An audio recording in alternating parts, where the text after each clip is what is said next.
7th, 1941, hundreds of Japanese planes descend on Pearl Harbor. Torpedoes demolish docked battleships. American planes explode on the tarmac before they can take off. It's the most devastating attack in American history. But let's change one thing. Instead of caught off guard sailors scrambling to battle stations, on the docks sits something that nobody understands: the Iron Man Mark 85 nanotech suit piloted by Tony Stark and dropped into a fight he never planned for.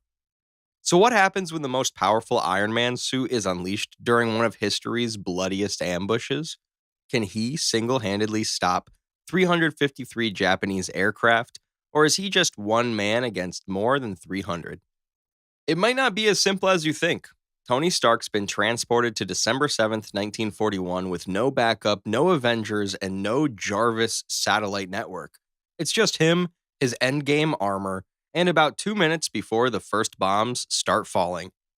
The Mark 85 deploys from his arc reactor in seconds as he patrols the docks of Pearl Harbor, billions of nanobots flowing like liquid metal. This isn't a clunky prototype, it's the same suit that went toe-to-toe with Thanos.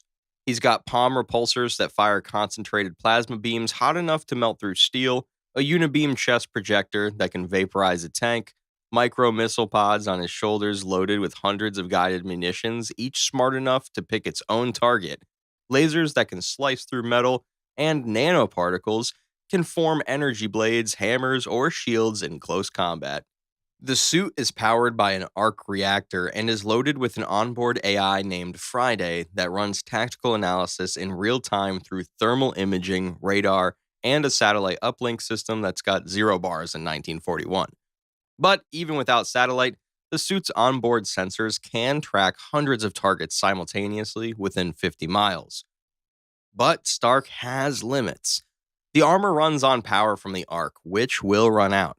The nanoparticles can self-repair, but enough hits and they'll run out of material.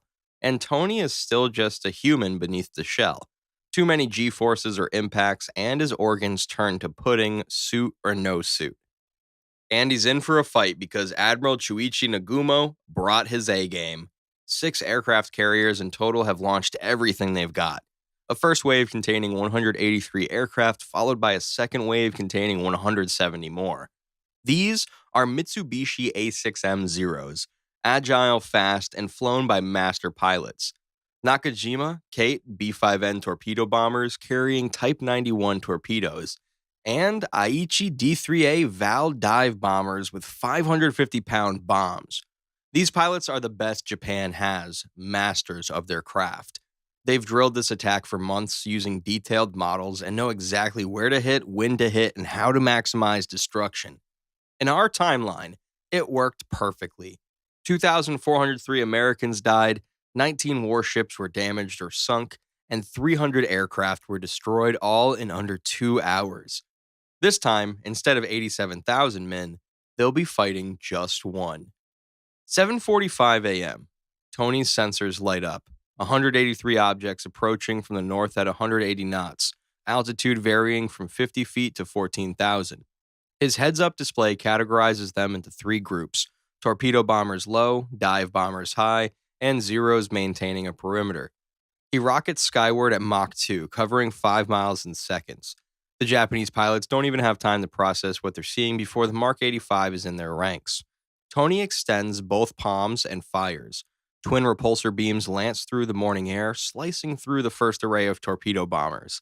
3 planes disintegrate instantly. Their torpedoes detonate in midair, creating a chain reaction that takes out a couple more. The Zeros react, peeling off from their escort positions as their 20mm Type 99 cannons and 7.7mm machine guns fill the air with a lethal crossfire pattern they've used to shred Chinese fighters for years. The Mark 85's AI calculates 400 projectile trajectories simultaneously, plotting adjustments that thread him through the fire pattern. The few rounds that connect spark against his armor, and nanoparticles flow in to seal the damage, but his particle reserve drops to 92%. Tony launches a barrage of micro missiles straight into the Zero's engines as plane after plane becomes a fireball, but there are nearly 200 total. Dive bombers break formation, scattering across the sky, correctly assuming this monster can't be everywhere at once.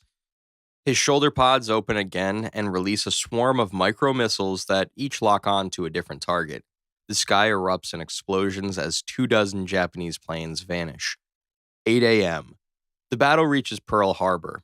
Tony's power is at 78%, his nanoparticle reserves at 85%. Every second, his tactical computer screams warnings about multiple targets. A flight of Kates line up on Battleship Row, approaching at exactly 50 feet, the height they've practiced 1,000 times. Tony dives, accelerating past Mach 1 to catch up. The practice attack runs call for these bombers to line up straight in a row. Perfect targets for a well-placed repulsor blast that shreds through several engines. But one releases its torpedo, and Tony dives, grabbing the 2,000-pound torpedo mid-air before tossing it away from a ship below. A formation of dive bombers approaches USS Arizona next, each carrying a massive armor-piercing bomb.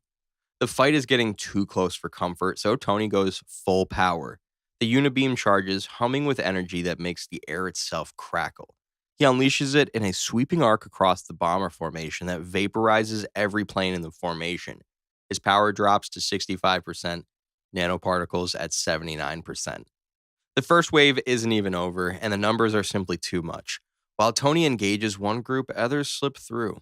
A Val dive bomber releases its payload toward USS Oklahoma, and Tony fires an interceptor missile a half second too late, and it collides, opening a gash in the side of the warship.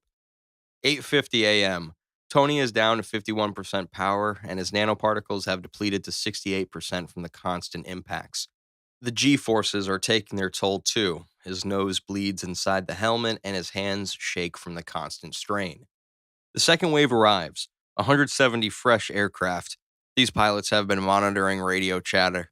They know about the Red Devil, and one lieutenant commander organizes a new strategy: synchronized attacks from 6 vectors, forcing the Red Devil to choose what to protect. Tony is powerful, but he can't be everywhere. He stops a torpedo run on USS Pennsylvania, while the USS Nevada takes a hit that floods her forward compartments. He vaporizes a dive bomber formation targeting the submarine base, while another craters the airfields.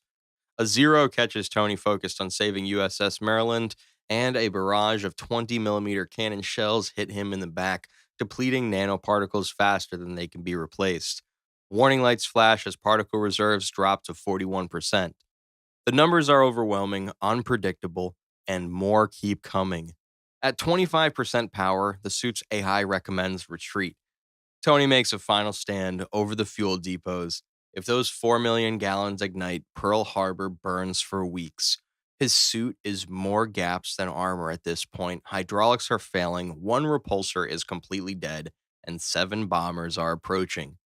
Tony overloads his arc reactor for a unibeam burst that engulfs all 7 planes, but the strain finally breaks something critical and the Mark 85 goes dead, sending Tony plummeting toward the harbor. 9:45 a.m. The attack is over. What's left of the second wave is in shambles and retreating. Out of 353 attacking aircraft, most never make it home. So, could Iron Man stop the attack on Pearl Harbor? Yes, but not completely. USS Nevada and Oklahoma are beached to prevent sinking. USS California has taken 2 torpedo hits, and 68 American aircraft are destroyed on the ground. A few buildings are damaged, and more ships will need patching, but it's nothing like the devastation in our timeline. Or what do you think would happen?